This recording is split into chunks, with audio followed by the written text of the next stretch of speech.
નમસ્કાર, સ્વાગત છે આપનું ગુજરાત ફર્સ્ટ ન્યૂઝમાં. સમાચારોમાં હું આપની સાથે યશ. મહત્વના સમાચાર બુલેટિનની શરૂઆત કરીએ. વિવિધ માંગણીઓને લઈ અને ખેડૂતોની ટ્રેક્ટર રેલી, કોંગ્રેસ અને કિસાન સંઘર્ષ સમિતિની આગેવાનીમાં આ રેલી અમદાવાદના શાંતિપુરા સર્કલથી ટ્રેક્ટર રેલી નીકળશે. પ્રદેશ કોંગ્રેસના નેતાઓ રેલીને સંબોધિત કરશે. રાજ્યભરમાંથી ખેડૂતો ટ્રેક્ટરો સાથે શાંતિપુરા પહોંચ્યા.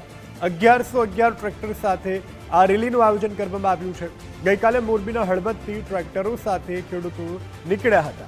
ખેડૂતોની ટ્રેક્ટર રેલી ગાંધીનગર ખાતે પહોંચશે. ટ્રેક્ટર સાથે વૈષ્ણોદેવી સર્કલ સુધી અપાઈ છે મંજૂરી. ખેડૂતોની રેલીને લઈ અને પોલીસ વિભાગ પણ એલર્ટ. ડીસીપી, એસીપી સહિતના અધિકારીઓ બંદોબસ્તમાં જોતરાયા છે. 5 પીઆઈ, 11 પીએસઆઈ સહિત કુલ 188 પોલીસ કર્મચારી બંદોબસ્તમાં. જે રીતે આપ દ્રશ્યોમાં પણ જોઈ શકાય છે, મોટી સંખ્યામાં ખેડૂતો છે, કોંગ્રેસના નેતાઓ પણ છે.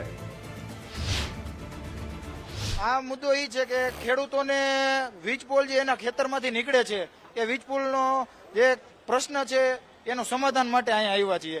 અને આજે ખેડૂતો 10,000થી પણ વધારે પબ્લિક ભેગું થવાનું છે અને 1111 ટ્રેક્ટરથી પણ વધારે ટ્રેક્ટર ભેગા થવાના છે.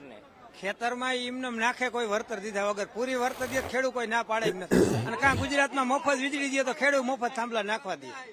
જબરજસ્તી એમને નાખે એ પ્રશ્ન છે ખેડૂતનો મોટા મોટો. ખેડૂતના દબીને પોલીસ વાળા ઉપાડી જાય કે ખેડૂત ના પાડે એટલે પોતાની માલિકીમાં વળતર આપતા જ નથી કે આ થોડુંક આપે શું થાય છે, ખેડૂતને શું ફાયદો, શું ફાયદો થાય છે. અને ખેડૂતને બસ થઈ જશે એમ જ કર્યા રાખે.